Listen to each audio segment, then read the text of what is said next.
3, 2, 1. Very glad to be in Los Angeles right now as an art maker, as an artist.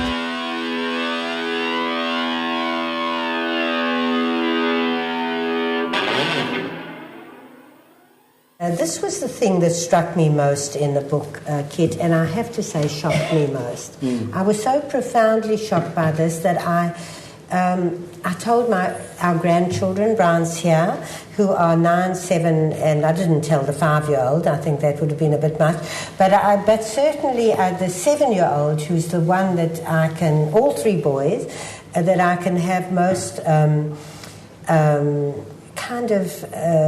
conceptual conversations with.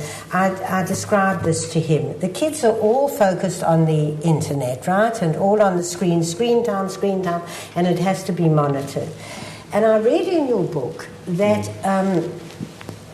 that these war games that are sold to millions, tens of millions, even hundreds of millions of Americans and people around the world are actually simulating the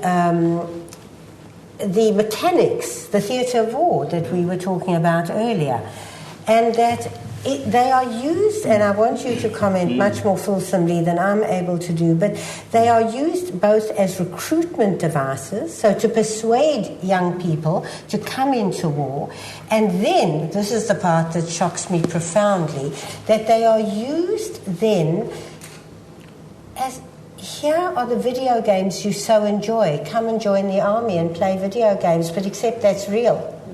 Those are real people. So that these kids, who are really kids, they're 18, 19-year-old boys, are transported from a completely fantasy game into the real theatre of war with charred flesh, with smells, with children, with... Kit, you better say it, because I get very upset. Well, I think the interesting... a few years ago I was addicted to a game called Quake, which shows how old I am, actually. It was all hexagonal and, anyway. But also, when I remember, we'd go around to... I'd go around to Shaun's studio. What was the game that had just come out? Modern Warfare version 2. Modern Warfare 2, yeah. Can you imagine? So these things, they're first-person shooters. They are incredibly addictive to play. The interesting thing that I found in researching this was that there's a game that's called the US Army that is actually funded by the US Army, and the servers are run by the US Army, and it is all about the logistics of being able to use the equipment. So there's a fetishistic kind of level of interest in using the equipment. So that if you for instance, years ago I used a flight simulator when I was learning to fly, and then you'd sit in a plane and it would be exactly like you practice. And what that game is essentially doing is going, okay, when you are confronted with this particular gun, you'll know exactly how to fuel strip it and put a new magazine in and that kind of stuff. So by the time that there's actually a recruitment function to that game. So by the time that the guys who've grown up on that game get into the field, they actually know how to use this equipment. It bypasses, to some extent, that in itself bypasses the ethical and moral issues. Totally. But also what it does, the equipment, and one of the two of the chapters, the later chapters deal with the idea of the viewfinder, and which obviously has, enormous resonances with Shaun's work. But where, for instance, one of the pieces of footage that I refer to in that last chapter is the Apache helicopter footage that is often referred to as the collateral murder imagery or video, which is where I think it's Apache helicopters circling. I think there's about 15 people in a square. There's a couple of Reuters journalists in there, which they this is on the screen. Yeah. Yes. This was a video that was actually leaked by Bradley, now Chelsea Manning. Yeah. And who's now serving a very long sentence for releasing the video. And when you see this video, this is essentially what the person who is firing that weapon is looking at too. Is this very high definition, very low definition, high contrast, black and white image with, various kinds of things on the side that looks exactly like a computer game. And there are computer games that look exactly like that. So the distance, the phrase that I remember Shaun said in one of the interviews, which kept coming back to me, was the gap then that is between the doer and the deed. So that there is a human disconnection. Totally. That happens. You just press a button and block. Yeah. But that person could be a child. I think. Yes. I think it was in that case. There was kids. Yeah. Also, I think maybe with and there's a great criticism of drone technology that the operator of a weaponized drone that can sort of wreak havoc and cause massive casualties and fatalities is operated by someone who doesn't have the physical consequences of that. They are removed. Sometimes they're in back in the States and they've just got their Starbucks coffee next to the control panel, and yet they're operating machinery that and we all know this now. But then I feel like I have to think through that disconnect to, say, positive applications of the same technology, say like keyhole surgery that's being operated by a surgeon where they can't actually get into a particular part of the body. That is essentially the same kind of technology. It just has a, positive and negative is a tough thing to sort of talk about here, but that's so it's a very complex issue already. We're opening up a can of worms here. I found myself, that was absolute news to me. I was so shocked that video game playing and warfare were actually in a way equated, the one with the other, and that you could go from playing video games as a teenager straight into the US Army and keep playing video games, except they're real people on the other side. And you might not even kind of make that jump. And the development of the technology overlaps. That there's actually a feedback between the development of weapons technology and gaming technology at the same time. They feed back into each other. Well, we're almost at question time. I just wanted to share with you a book that I read. And not everyone reads French, I realise this. But this is by a woman called Catherine Grenier, called La manipulation des images dans l'art contemporain. The title means the manipulation of images in contemporary art. And she wrote a book on Christian Boltanski recently, which I read, which was excellent. That's why I bought this. And what she talks about is the theatricalization, I'm taking my notes in French here, of war, and she cites Pierre Hugues, which is quite a close-to-you reference, and you can talk about that in a moment. And she also talks about again, it's the French, but the banalisation de l'image, how to turn the image into something so banal that you don't realize the horror that it's actually referring to. And she talks about, I found this absolutely fascinating, this book, so I'm not specifically recommending it, but what I thought, Shaun, just to finish off, that you and Kit might comment on, is if we're all photographers in a way, and you've, addressed that, at least perhaps you've addressed it fully, then because we can all stand there and take images, and we can all send the images to our people, whoever's following us, and we can all make a comment. I'm on Instagram now, much to my astonishment, and I found that I'm just addicted to it. So if we can all do that, then in a sense, what is the artist's role in these high drama situations? What is it? What is the artist there to do? Not what the War Memorial asked you to do, but what can you add to you've added a huge amount to the conversation, and I am the first to acknowledge that, but it's something she keeps bringing up again and again, how to how images are manipulated and how they're manipulated in contemporary art. It's very cleverly written, this book. Yeah, I think it's, again, it's a case-to-case basis. Like I feel like my work just basically presents more questions. There's no resolve. It's not like I have closure on any of the projects that I did. Like, for instance, this issue about being removed from the image and this gap between the body and the image. I set up an experiment where I asked these two soldiers to record themselves in this desert field. And it was a very simple experiment, and they were really nice enough to agree.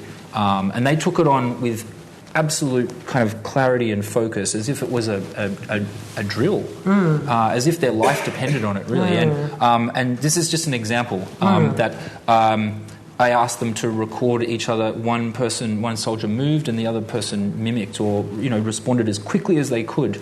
And I could observe how in tune, how their bodies were calibrated with each other. And because they're soldiers, they're trained with this sort of idea of a quick response. So it was very impressive for me. But then as soon as I said, why don't you guys try and look at each other not through your eyes, but through the viewfinder only, it became very difficult. So for me, I was just interested in how that would affect the relationship between the two soldiers. And how did it play out, Shaun? Well, it becomes more difficult, of course. Yes. And also that little experiment became more difficult because one of the soldiers started to try and fool the other soldier. Yes. So those little experiments for me, they might not seem like that much, I think, just to describe it. I would go away and think about what it is to try and see someone only through a camera, or even the fact that I was thinking that my role as an artist might not be to make every work, but to hand the cameras over,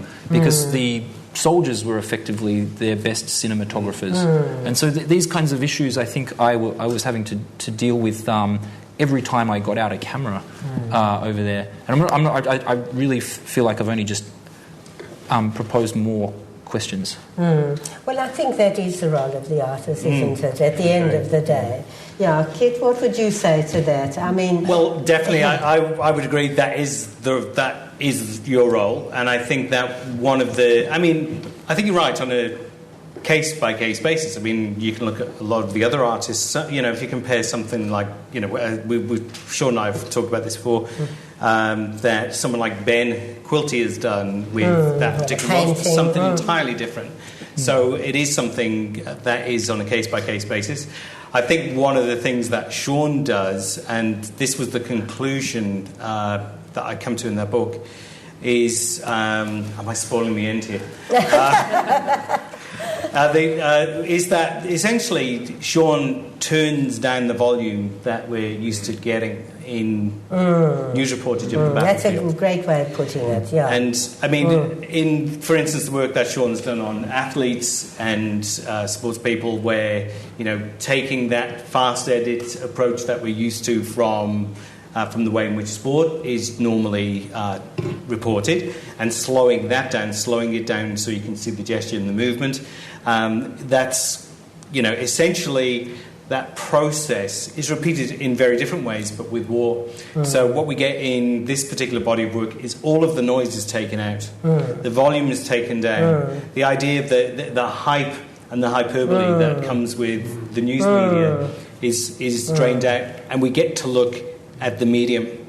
And I think that in itself is a really valuable thing that the news media can't and give the us. Stereotypes are taken out to a certain extent. The soldier who's saving the country and so on, which we're seeing a lot of with the Anzacs, and, rightly so.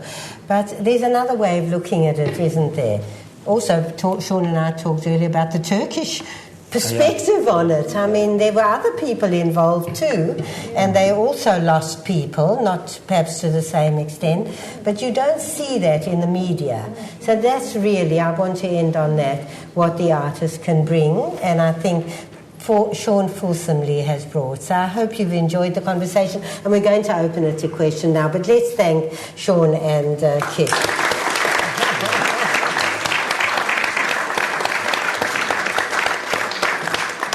All right. Now, Simon's going to launch the book in a moment, but we've got time for 3 or 4 questions. So please go ahead. Here's a question, Rebecca. And say who you are as well. Thanks, Gene. I'm Lieven Bertels, the Hi, festival Lieven. director Sorry, I for didn't Sydney recognise. Festival. I come originally from Flanders Fields, and one of the things that strikes me very often in the rhetoric around Anzac and warfare in this country is that it's a very different approach, and an approach that is often, I think, specific to countries that have been massively involved in warfare, but not on their own turf. Or at least so, not in the way that the majority in this country would recognise, bar, of course, the claiming of the country. The difference, from my perspective, is that warfare is very physical, even 100 years after the First World War. I live around the corner from a number of battlefields, and we still see the unearthing of war material on a weekly basis when farmers plough fields around where my house is. There are still grenades, bombs, shells coming up every week. It just says clung in the plough, and then they stop and they put it on the side of the field, and they get collected on a weekly basis. So 100 years after the war, it's still physical for us, but nobody in the Belgian military actually ever gets anything to say about it. It's been reclaimed, the whole history has been reclaimed by civilian society. I see. And I find it very striking that the two major nations, or groups of nations that have been very active in two world wars, the United States and Australia and New Zealand, have both the courage but also the sort of mad idea of still sending artists to the theatre of war and make the artistic expression a military thing. How interesting. The Americans still do this as well. I don't think the French do it. I don't think at this moment I think Australia must be one of the last remaining nations that actually sends artists. So my question is, do you think that you could have had a similar experience had you been a European artist trying to look at this particular theatre of war? Yeah, I mean, I guess it's an impossible... I couldn't shift perspective because I'm just ensconced in my own history. You know, I can't really... But yeah, maybe the fact that I would be in a familiar space, analysing literally my backyard, I think that would shift everything. Where I'm really a stranger in a strange land over there, and I have all of these mixed experiences when I'm in, say, Afghanistan, because I'm really like a tourist imposter, affiliated with the military. I went through a whole range of emotions, but I think if I was European looking at, say, the Western Front or key battlefields there, thinking that I had access to those sites from my house and maybe even having memories around those locations apart from the issue of war, that would change a lot, of course. Yeah. And I wouldn't even be able to calculate what that would be, but of course, it'd be very powerful. Yeah. But how interesting that those people are not analysing it in the way we are, huh? Yes. I suppose my reply is just a fairly short one, which is when before I was doing this research on Shaun's work, I was doing research into the Holocaust, and that led me to, particularly the way in which the Holocaust is interpreted in museums, and that led me to go to many places around Europe. And the one thing that really strikes you, for instance, if you go somewhere like Berlin, for instance, or you go to Auschwitz-Birkenau camp, etc., the physical debris and presence of the war that is still there, the scar on the landscape of the Second World War is enormous. And we have these war memorials. For instance, I live in Newcastle. We have a cenotaph in the middle of town. It's a kind of a block of marble, and it doesn't really capture anything of the physical presence that is always there of that war. I think that's a very interesting thing. There's a show coming up, and I know this from one of the Tate curators who came to visit us the other day, Dr. Lena Fritsch, who happens to be German, living in London. And she's going to Tel Aviv shortly. Simon, you might even know this, to see a show of at Tel Aviv University. There's a gallery, and the show's not up yet, but it's of the Japanese. It's a sort of comparison, as I understood it, of the Japanese experience of war, about which they've kept quite quiet, and the Jewish experience of war in the Holocaust, about which they've been extremely vocal, and how these two different cultures have dealt both via visual communication and spoken and written text with their, victimization in a sense of war. I suppose you could argue the Japanese, weren't altogether victims, but ultimately they became victims, of course. So I think thank you for that, Liv, and I think that was the most fascinating comment, let alone question. We've got room for about two or three more, at the most. Come on. We've been nattering away. Oh, wait, hang on, darling. Yeah. A short statement. There's probably an ISIS drone up ahead of us. Yeah. What to do? US and others. Yeah. You've all been marked. So we should just acknowledge. You know what? That's what Ai Weiwei does. He waves at the police. It's one tactic. Yeah. Anybody else with another with a question? Here we are, Rodney.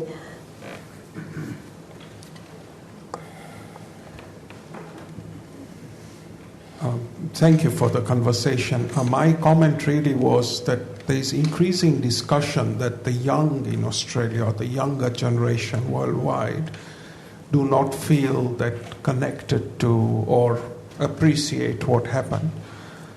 And as an artist, Shaun, and as a young artist, what would you say to that, or how would you change that if necessary or need be? Firstly, I like the question because you've called me a young artist. All relative. So I feel great about whatever happens from this point onwards. But just to understand further the question, you're saying that there's a problem with younger people connecting to the legacy of, say, Australian service and involvement. Also overseas. history, I suppose, Rodney. Yeah. Well, I mean, it's tough because I feel like it is still an ongoing sort of history hasn't stopped. That we, like Brian mentioned, ISIS. Every generation seems to have conflict very much in their vision. And I thought as a student when I was studying that I would never see what, say, my father saw, and that conscription would never be an issue, and it wasn't. But, of course, the Gulf War was unfolding just as I was finishing high school, and that was a shock to me. It was kind of almost like my spirit was dampened, thinking, wow, here's another conflict, just as I thought that we would never see something like that again. And again, it's a perpetuating thing. So I feel like I can't really speak for people from a younger generation than mine, but I also feel like, say, through media and technology, they can receive information and they can source and research, and they can even get helmet webcams from soldiers and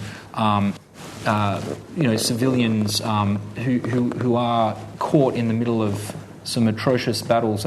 So the information is available to this generation more so than it was for me and before me. So yeah, I would have to sort of defer to a younger person, even though I love thinking of this, so to speak. One more question and we'll stop. And then Simon will do the honours and the book will be officially launched. Come on, one more. Peter, you a key person here. I just wanted to ask about... there's someone else, yeah.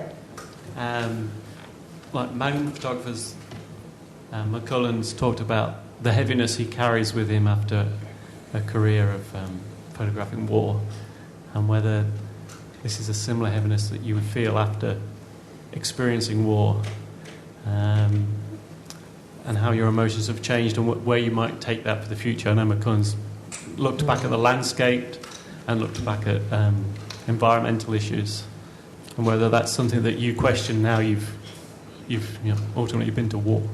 Yeah, I think although I would have to kind of separate my experience from someone like Don McCullin, because he's really given the better part of his life to recording war, where I had a very limited look into, or using a photographic term, my aperture was very small.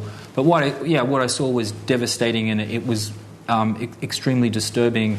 I just feel like I would need to make a separation there again, as I did with the last question, that I don't have the authority to even speak at the level of McCullin, because he would really be suffering from post-traumatic stress disorder at the level of most soldiers. At the level of most soldiers. Yeah, and I'm not a combat soldier, so I was very protected. That's not to say that I didn't see it. I saw, but I wasn't as Don was actually involved. And I do track his career, and I think it's amazing that he's trying to heal. He's involved in a therapy where he's looking at the landscape and trying to hold on to nature, and it's an incredible thing. I mean, but he has a very strong will, and I think anyway, it's a very difficult thing for me to align myself with a war photographer like that. We're going to call it a day, but I just want to share something very personal with you. When I was a child, my father was in the Second World War as a captain. And he served as a Jewish man, which was, fairly unusual, in the South African Army on the Western Front. He called it in the Sahara Desert, basically. Rommel was coming down, and the South African forces, through Jan Smuts, which, is a long story, and I won't bore you with South African history, they went on the side of the Allies rather than the Germans. It could have gone the other way, because the Afrikaners were so anti-English that it could have gone the other way, and just through a couple of votes in Parliament, under Jan Smuts, who himself was an Afrikaner, it went the way of the Allies. So my dad was for 2 years in a trench in the Western Desert, where they had 1 cup of water a day for shaving, and officers had to shave, and for drinking. And there was a tiny little black and white photo that I used to pore over as a child, amongst a few other photos like that, where my dad was court-martialing somebody in the desert who was a deserter who tried to run away.